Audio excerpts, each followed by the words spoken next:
A 16-year-old black child named Ralph Yarl was shot twice by a white man after accidentally ringing the doorbell of the wrong home attempting to pick up his sibling. Ralph was first shot in the head through the glass door, and then while he was bleeding out on the ground, he was shot again.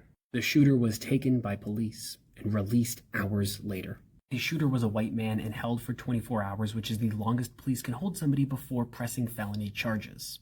The police are saying that they're waiting to gather enough evidence before pressing charges. Fortunately, Ralph is currently in stable condition. His high school teacher said that his goal is to study chemical engineering. If the police really did need more time to collect more evidence, sure.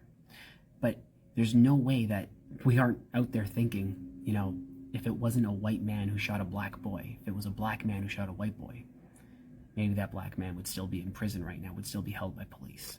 Maybe they would have been charged faster.